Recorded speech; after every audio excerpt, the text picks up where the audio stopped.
Welcome back to Hey Kentucky. Now, it's legislative session, and there are a lot of bills that get brought forward. We talk about some of them, but some of them are under the radar. There's never any news coverage of them. So what we want to do is tell you what's up and whether or not you think it's a good idea or a bad idea. We'll start with the first bill. It's House Bill 49, and it's legislative term limits. No more than 8 consecutive terms in the Kentucky House or 4 consecutive terms in the Senate. 16 years total, starting with new members in 2018. I find it interesting. It starts with the people that aren't there right now. Do you agree or disagree with it? Yay, I'm for it. I'm for it, too. I'm all for term limits. I am, too. Do you think it's hypocritical, though, that they don't want to enforce it on the people that are there now? They want to enforce it on the next group. Well, imagine that. Politicians being hypocritical. But it is ridiculous. Oh, it's absurd. The one argument against term limits is, well, once people get to know what they're doing, you shouldn't take them away. But I still think you got to do it. I'm for it. Oh, I'm completely for it. And you know, the getting to know what they're doing, that's when you get entrenched and you just do anything to stay. All right, Senate Bill 87 is second. It raises jury duty pay from $5 a day to $10 a day. What do you think? Yay, because you got to do anything to raise jury duty pay.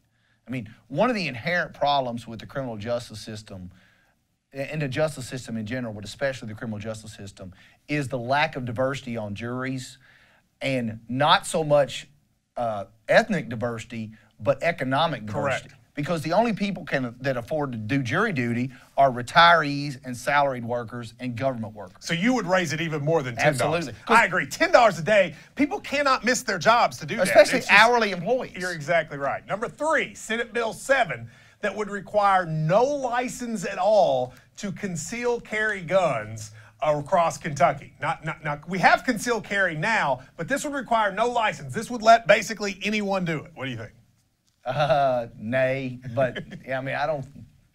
Well, I don't understand why this is a thing. Like, concealed carry is allowed if you have a license. What's wrong with requiring a license?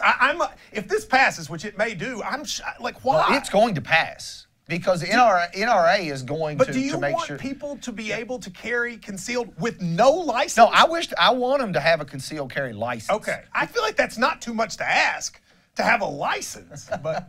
Maybe I'm wrong. Now, House Bill 160 gives cities and counties the ability to abolish constables. Constables, of course, is kind of a legacy of another time. I have a good friend that's a constable who's really against this. What do you think? I'm for that. Because? Constables don't do anything. I mean, out in the state, they do a little bit more, but they shouldn't because they have no training. What people don't realize is you're a police officer without being a police officer. Right, exactly right. You just get to do whatever you want. You get to do whatever you want. Now, some places they serve warrants and stuff, but there are constables all over the state that have power maybe they shouldn't have. The best thing about constables was the last season of Justified with the guy that played the constable. That's a really good call, actually.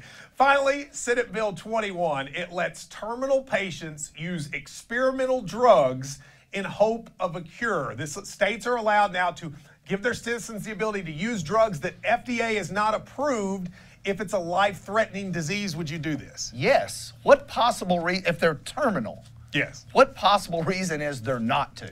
I totally agree with you. I'm hearing this is not going to pass, but why not? If they are terminally ill, what is the risk? And the reward could be great. The reason it's not going to pass is there's some financial incentive for somebody for it not to pass. You know, either pharmaceutical industry or somebody else. But if you just care about what's good for people, why not give people in a terminal situation the chance? Yeah, I mean, if I'm going to die, you know, I'd eat that monitor if I thought it might help. I mean, really, what I'm possible with you. reason? I can't imagine why people would be against that, but I'm hearing people are.